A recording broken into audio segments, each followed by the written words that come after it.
This right here is the PlayStation 5 DualSense. Yes, it's powered up because we are going to go hands-on with the PlayStation 5.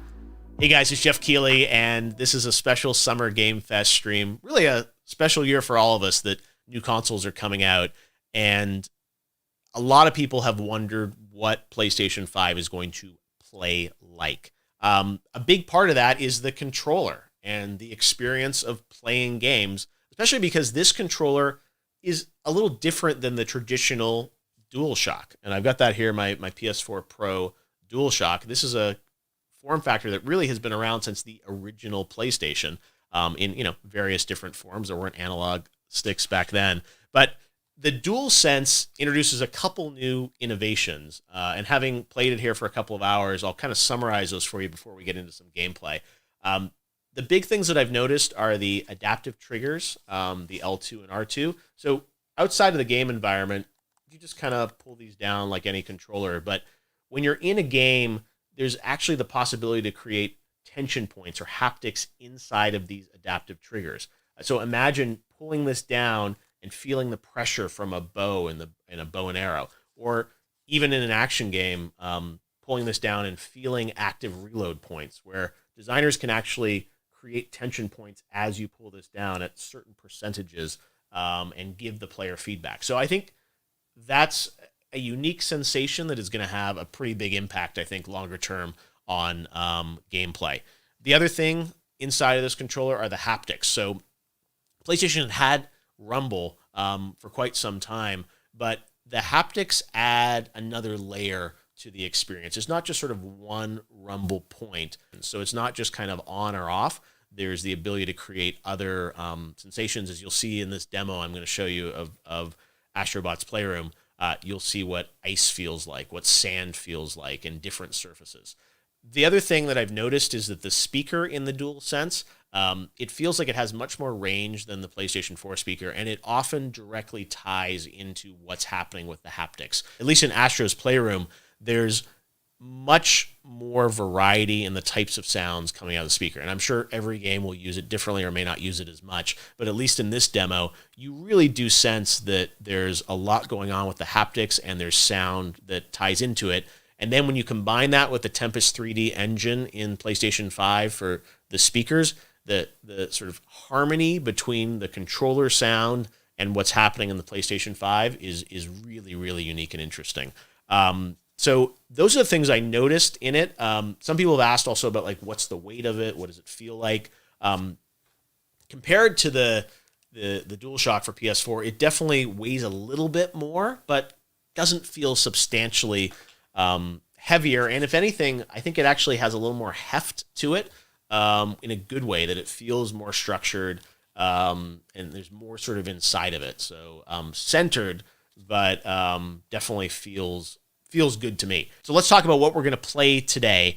What we're going to check out is Astro's Playroom, and that is the game that comes packed with the PlayStation 5. It is pre-installed on the system. You don't even have to download it. And it's not just like a tutorial demo of 15 minutes. It's a multi-hour game. We're going to get to play one section of it today. And I think the reason we're playing this is because it comes with the system and it really showcases the controller. So, of course, everyone wants to see what Horizon Forbidden West looks like on the system, and this is a demo that is focused, I think, more on the controller and the haptics and the adaptive triggers versus trying to showcase the power of the SSD or the true graphics horsepower of PS5. So that's all stuff we can look forward to. We've seen those games at the event, and they look spectacular. So that's another aspect of PS5 that I'm sure hopefully we'll get to see more of in the coming weeks. But at least right now, we're going to look at the controller and how that relates to gameplay with Astro's Playroom. So let's call it up here and go hands-on live with PS5. So you can even hear the sound of my bot walking around. So full 6 degrees of motion as always. Looks like I'm going to have to flick up here on the pad to release my bot. And we are in CPU Plaza. The thing about this game, as you will see in this demo, there are a lot of references to the history of PlayStation. So Cooling Springs is the area that is open on Geoff's demo of this game. And we are going to jump in here and just go through this experience with the bot. All right, so we're on the beach here. There are beach balls you can play around with. There are some bots enjoying life, sunning themselves. Bot on vacation here. Should I disrupt them? Let's do it. How rude of me, right? And then we're going to head on over here into this sandstorm created by, I guess, these CPU fans. And again, when you get into this environment, I'm static here, but you hear the crisp sounds of sand coming at you. There's a tension in the controller from going over this sand environment. And then you push further in. Here we are. And look, the rubber ducks are back. Remember the duck demos? PlayStation 3, I think that was. Rubber ducks. All right, so I have this suit, and I'm going to push up on the controller to zip him up. This is the frog suit.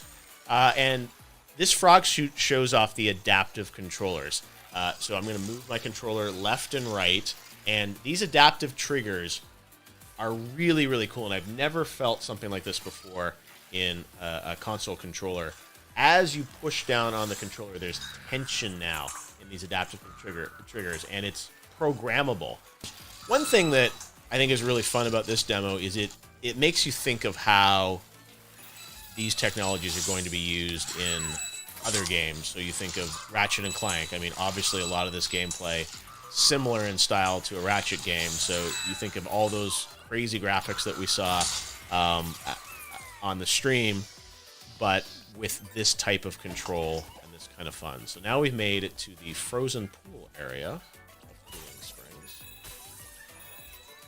And here, we're going to pull down on this. And again, you see this ice, but you hear a storm literally inside of the DualSense, and sort of a small little rumble from the haptics.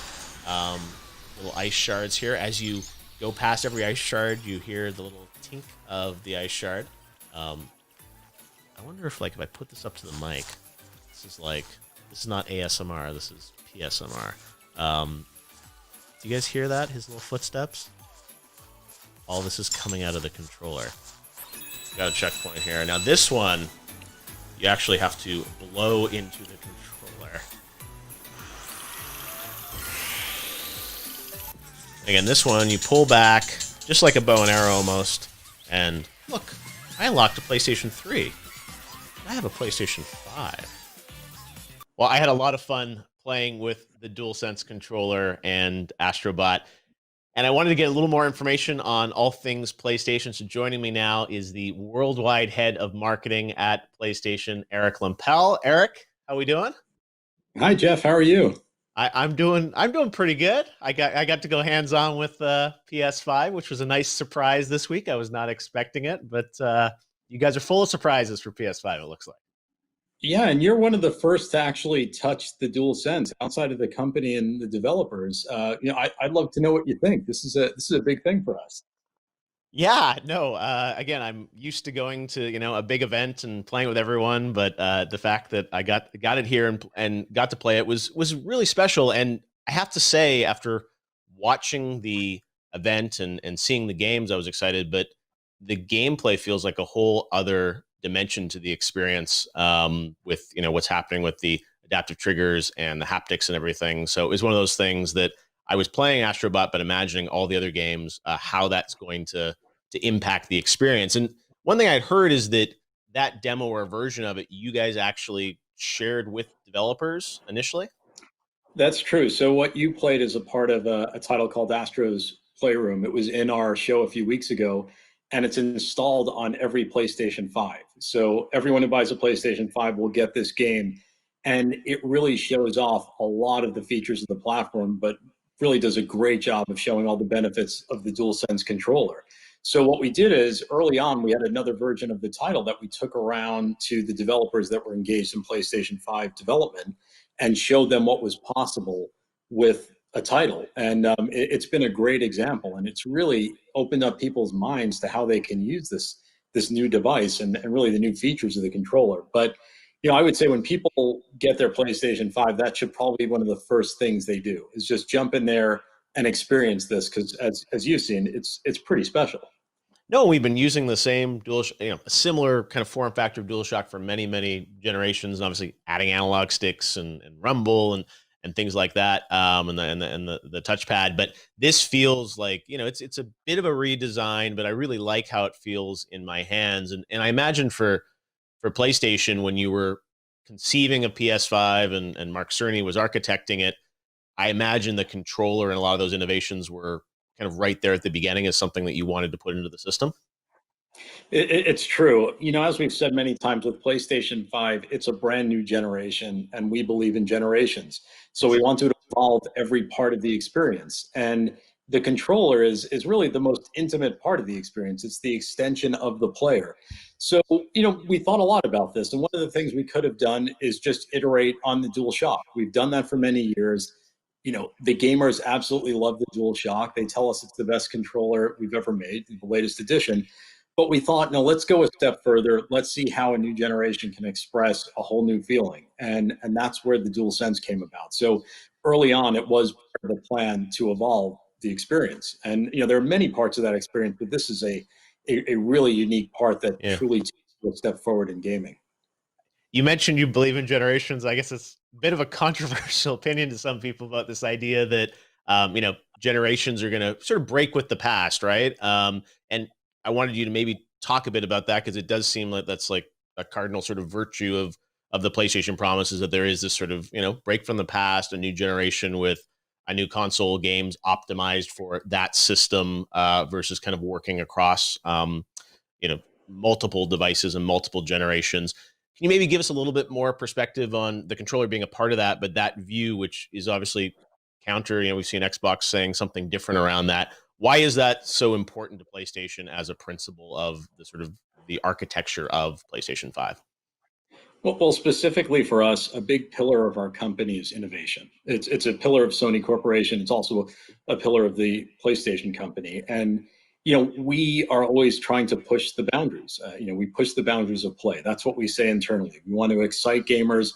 We want to deliver new experiences. So as we go into a new piece of hardware, it really has to check the box on a lot of different areas to fulfill those promises. And we a lot of developers about this. We've gone out there, we've talked to people about what they want in a next generation console. And really to do that, you've got to deliver a lot. And I think what's really unique about the DualSense is that it plays into another one of your senses. But we're covering a lot of the senses with PlayStation 5. I mean, first and foremost, I'd say in gaming, for the history of gaming, the first sense is seeing. It's all the visuals, it's the graphics. And naturally, with every generation, the graphics improve. And with PlayStation 5, we're taking a leap forward there.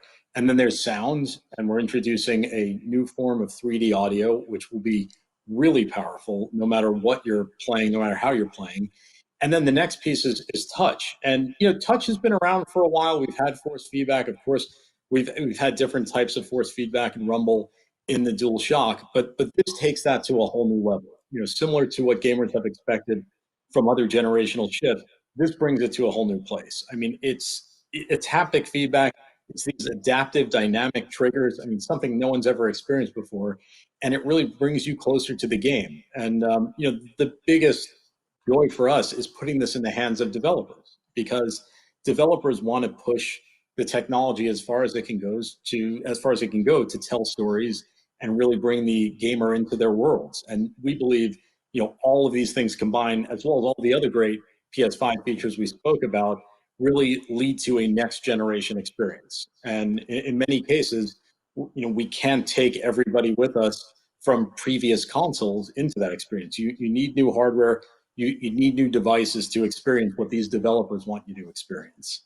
And I imagine, PS4, there'll still be games coming out for it. I mean, it's not like the pipeline stops there, but there's this sort of new set of experiences that will be exclusive to PS5, right?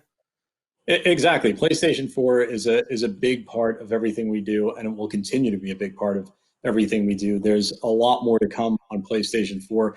I think most recently we're seeing, some of the greatest titles this generation have released in recent weeks, but that will continue. And again, PlayStation 5 is the next generation product, but again, we've got a lot to come for people on PlayStation 4. Still a ton of life in that product. When I was playing Astros, one of the things that my mind started racing with was thinking of how this is going to apply to a game like Ratchet, because sort of similar gameplay style, but with the audio, the speaker in the DualSense, and the haptics and the adaptive triggers. One feature we haven't talked much about is the SSD and that sort of input output on the device, and how that's going to allow a lot of interesting things. And when I saw the event in June, that Ratchet trailer just blew me away with like jumping between those worlds so quickly. And could you maybe talk a bit about like that feature, which I didn't really, Astro's not a game I think that really is dry, needs the SSD to function the way it is. Can you talk a bit about the SSD and how that's going to impact the experience? Sure. And this ties back nicely to your question about generations, because when you look at a game like Ratchet, and we've talked about a lot of different features today, and as you mentioned, we haven't mentioned SSD. That is another thing that will make the whole gaming experience different. It'll make it better, but it also allows the developers to do new things. It isn't just about faster loading time. And you take a great developer like Insomniac, and they found a way to say, okay, look, here's a game that could only be made on PlayStation 5, on this generation, using this technology. A lot of what you saw in the show, jumping through those different worlds instantly, just can't be done in most cases. And it needs new hardware, it needs new power. So that's something we're looking forward to. I mean, all of these things come together. You combine that with 3D audio, with a controller, ray tracing. I mean, these are great experiences, and these developers know how to harness every piece of those features to really bring you a unique experience. And that really speaks to what next gen is for us. So that Ratchet game, like, couldn't be done on PS4. I guess if you did it, you'd have to fundamentally change the kind of the architecture and the gameplay of it. You would have to change it. You would have to change the way the game works. It would be a different experience. According to everything that Insomniac have told us, this hardware allows them to deliver on this vision. They could not make it. If they did, it would just be different. You would be playing a different type of game, and the experience would be different. Yeah, no, I have to say, after playing with the controller, DualSense, and the experience, I definitely got a sense of where you're taking things moving forward. And let's talk a bit about that, because you guys had the big event, so many great titles. I think gamers are very excited about PS5. I think we saw even this week there were rumors that pre-orders were happening, and the Twitter lit up. I don't know where these rumors start, but I have to ask you, like, are you about to press the button now for pre-orders? Like, when can we expect to get our PS5? No, definitely not now. We don't know what happened there. We had nothing to do with it. I got a message from someone saying people are lining up at stores, and we had no idea why. So I think it's safe to say, for all of your viewers, we'll let you know when pre-order will happen. We will let you know. It's not going to happen with a minute's notice. We're going to, at some point, let you know when you can pre-order a PlayStation 5. So please don't feel like you have to go run out and line up anywhere until you receive official notice on how that'll work. So I don't know how that happened. Don't know who did it. Wasn't us though. So well, but look, I mean, as a marketer, I'm sure it's great to see there's that much anticipation for your product. Oh yeah, no, look, we absolutely love all of the PlayStation fans, and we're thrilled that they're excited about this product. And again, with this product, we're trying to bring them experiences they didn't think were possible. And you're experiencing some of that. One of the first people to experience that. I'm glad you had the experience that you did, because that's what we're hoping to get out of this. And unfortunately, given the current situation in the world, we would love to be out there having gamers start to touch the product. We would have done that in normal years. We can't do that. So it's really hard. I know a lot of people are watching this, and they're going to really wonder, like, what are they talking about? They're going to be angry at me saying, why did he get one? Exactly. Why did Geoff get to do it? But I think it's really hard to describe. I mean, you've heard us talk about this, but now you've gone through the experience, and you can see it's different. One thing I wanted to ask you about, you and I have known each other for a long time, and I'm excited that you're in this worldwide role for PlayStation now to kind of unify the messaging around the world. And there was a new tagline for PlayStation that showed up in the event in June, which I think was the first time people had seen it. And can you maybe tell us a bit about this new kind of tagline, which is global for PlayStation? Certainly, and thanks for noticing that. That was actually the last bit of the show. That was the last thing you saw on the show was this new line, which is "Play has no limits." And as you said, we've known each other a long time, and you've known how the PlayStation organization was structured. And in the past, we were really separate groups around the world that all worked together and laddered up to a parent company. And in recent years, we've started to globalize, and we've seen great benefits from that in many parts of the organization. And so another part of this was the marketing piece. And really, if you look at great brands around the world, they all feel similar, or at least to great degree similar. And a part of that is the global brand line. And these lines, if they're good, they stand the test of time and they stick with the brand for a long time. So this was a hard job for the team. We went back and we looked at this and we thought, what type of line would really satisfy the world and at the same time live up to our ambition as a company, as a brand? And that was Play has no limits. That's what we believe. And there's many different ways to interpret it. So I'm going to leave it to all the viewers to interpret it the way they like.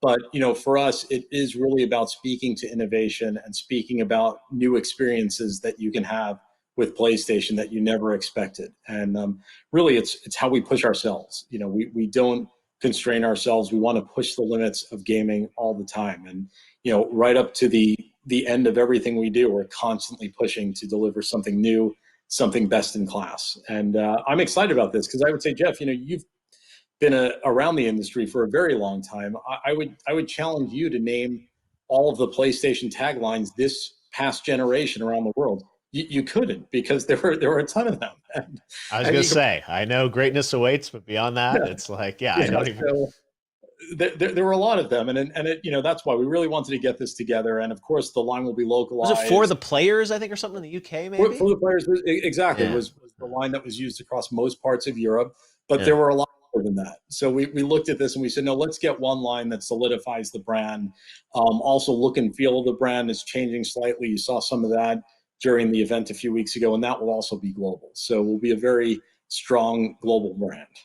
Well, again, there's a lot of love for PlayStation and what you guys have teased us with PS5 this year. I think it's been such an interesting rollout of, you never know when something's going to pop up on Twitter, or the box art itself was sort of like trending when you put out the Miles box. So who knows what's next? I can't let you go without everyone online wants to know about, like, are we going to get other colors of controllers or consoles? I imagine for launch, it's like hard enough to get one out, but is that on the roadmap? We'll talk about it at some point. Right Okay. Now, it's, as you mentioned, it's a hard enough job to get the the unit that we've showed out. So, yes. But we'll talk about it at some point.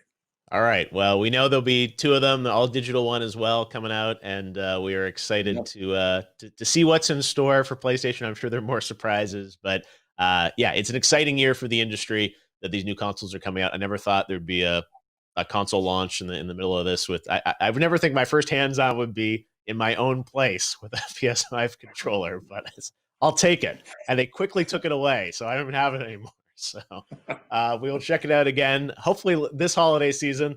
Eric Lempel, great to have you with us, and thanks for giving us a little bit of hope and excitement this year about PS5. I think it's all something we need, and we look forward to playing it later this year. Thanks, Geoff. It was great speaking with you as always.